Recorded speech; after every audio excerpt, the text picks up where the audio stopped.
There was a time when childhood wasn't just about school and play. It was about helping, about pitching in, about the little things that kept the house running. Things that didn't feel like chores back then, just part of the rhythm of the day. You'd come home from school, hang up your jacket, and without a word, you'd already know what to do. No reminders, no negotiations, just duty wrapped in love. Those days may feel far away now, but if you grew up before the 2000s, you might remember some of these routines like old friends, the clink of bottles on the porch, the smell of kerosene in the air, the quiet pride in doing your part. Today, we're looking at 10 forgotten household chores that kids used to do daily. Simple tasks that shaped generations, taught responsibility, and quietly faded into history. So pull up a chair. Let's step back into a time when kids weren't just raising their hands in class. They were raising the family spirits, one chore at a time. Bringing in the evening newspaper. Back in the day, the newspaper wasn't delivered to your phone. It came flying down the street in a thud, landing in the driveway or on the front lawn. And if you lived in a suburban neighborhood during the 50s, 60s, or even 70s, it was often a kid's job to run out and grab it before the wind took it into the neighbor's yard. This wasn't just about getting the news. It was a ritual. The sun would be setting, the streetlights just flickering on, and there you'd go, socks mismatched, hair still messy from school, racing to claim that bundle of black and white stories. Sometimes it was damp from rain, sometimes half unrolled like a scroll, but it was yours to deliver. Dad would be waiting in his armchair, pipe in hand, ready for the sports section. Mom wanted the recipes. And you got a quiet, "Thanks, kiddo," and maybe a pat on the head. Why did it fade? Well, subscriptions moved online. Doorstep deliveries became rare. And when they did come, they often landed in locked boxes. But more than that, families stopped gathering around the paper. The evening ritual of reading aloud the headlines, the comics, the obituaries, it got replaced by screens and silence. That little sprint to the curb, it wasn't just about the paper. It was about being part of something bigger. Lighting the kerosene lamps. In rural America, especially before electricity reached every farmhouse, kids often had the job of lighting the lamps at dusk, not electric ones, real kerosene lamps, with glass chimneys and wicks that needed trimming. You'd hear Mom say, "Go get the lamp oil," and off you go, careful not to spill a drop. Then came the ritual, filling the base, adjusting the wick, striking a match. One wrong move and you get a puff of smoke, or worse, a flare-up. But when it worked, that soft golden glow filling the kitchen was like magic. It made the house feel safe, cozy, like a little island in the dark. Kids took pride in this task. It meant trust. It meant you were old enough to handle fire. By the 1960s, most homes had electricity, and with it came the flip of a switch.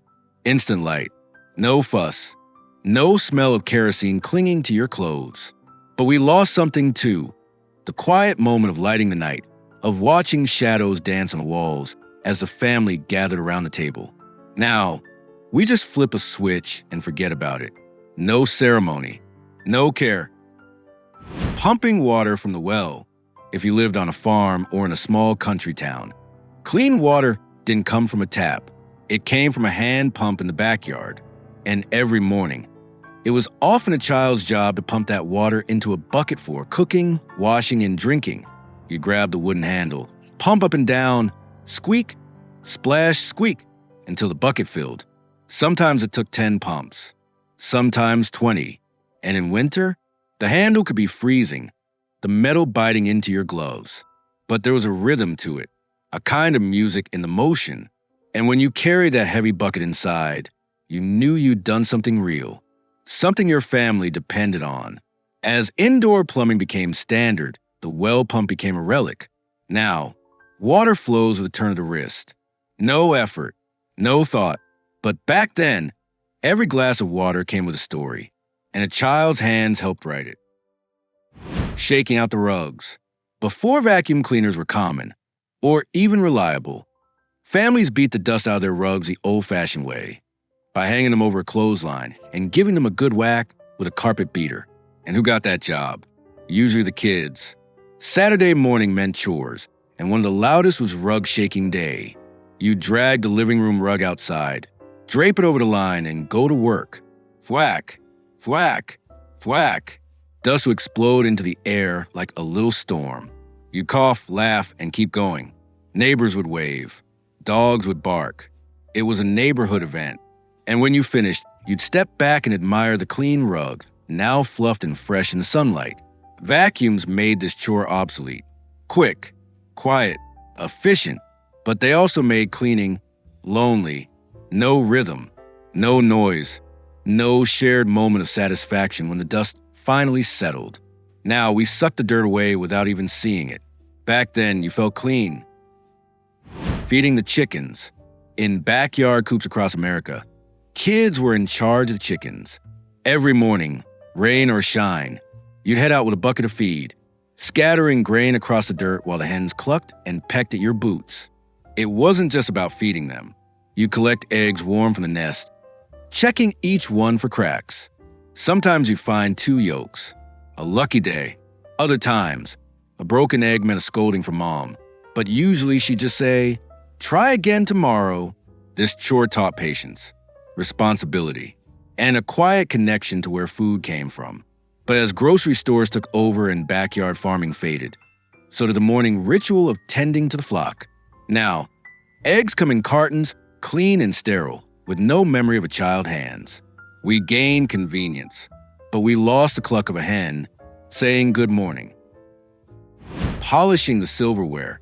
Sunday dinners were special, and before the guests arrived, someone had to make sure the silverware shone like mirrors. That someone, usually a child, with a soft cloth and a dab of silver polish.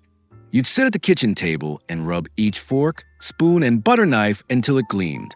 It was slow work, methodical. You'd check for tarnish and creases, wipe gently, then buff it to a shine. Mom would inspect your work, holding a spoon up to the light. "Good job," she'd say, and that was enough. Polishing silver wasn't just about looks. It was about respect, for family, for tradition, for the meal about to be shared. Now, most families use stainless steel or disposable cutlery. No polishing, no ritual, just wash and done. But that quiet moment, head down, focus on making something beautiful, that was a kind of meditation. Cranking the ice cream maker. On summer evenings, making ice cream wasn't a trip to the store. It was an event, and the honor, some might say torture, of cranking the handle fell to kids. The old hand-crank freezer sat on the back porch, packed with ice and rock salt. You'd turn the handle, slowly at first, then faster as the mixture thickened. Your arm would ache, sweat would drip down your neck. But you didn't stop, not until Mom said, "That's enough." Then came the best part, tasting the creamy, sweet result, still half frozen, scooped into bowls with berries from the garden. Electric ice cream makers changed the game. No cranking, no sweat, but they also took away the shared effort, the way the whole family would gather, cheering you on, taking turns when your arm gave out. Now, ice cream comes from a freezer bag, cold, quick, perfect, but it doesn't taste like summer the way it used to. Winding the clocks. Before digital displays and smartphones, time was kept by wind-up clocks, grandfather clocks in the hall, kitchen mantel clocks, even alarm clocks on the nightstand. And every night, someone had to wind them. That someone was often a child. You'd go from room to room with a little key, turning it until you felt the spring tighten. Tick-tock would grow stronger. The chimes would be ready for the next day. It was a quiet, peaceful routine, a way to close the day with care. You could hear the house breathe around you. Quartz clocks and digital timers made winding obsolete. Time now runs on batteries and satellites. But we lost a touch of it. The weight of the key, the sound of gears catching, the feeling that you were keeping time itself alive. Churning the butter. In farmhouses and country kitchens, butter wasn't bought, it was made, and the job of churning the cream often fell to the oldest child. You'd pour fresh cream into a glass churn, then move the handle back and forth. Swish, swish, swish, until the liquid turned thick and golden. It could take 20 minutes. Your arms would burn. But when the butter finally formed, you'd scoop it out, press out the buttermilk, and shape it into a block. Mom would sprinkle in a pinch of salt. You'd sneak a taste. Rich, creamy, alive. Store-bought butter replaced a churn. Faster, cheaper, but it never carried the pride of something you made with your own hands. Now, butter comes wrapped in foil. No effort, no memory, but once it came from patience and a child's steady hands. Answering the party line.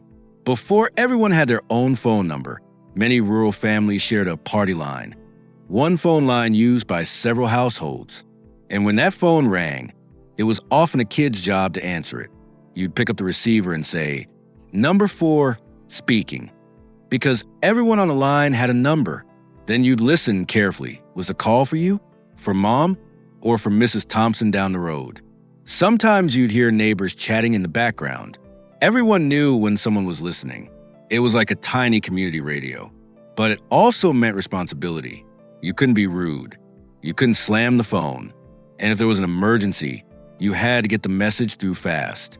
Private phone lines and cell phones ended the party line era. Now, every call is private, secure, but we lost the sense of connection.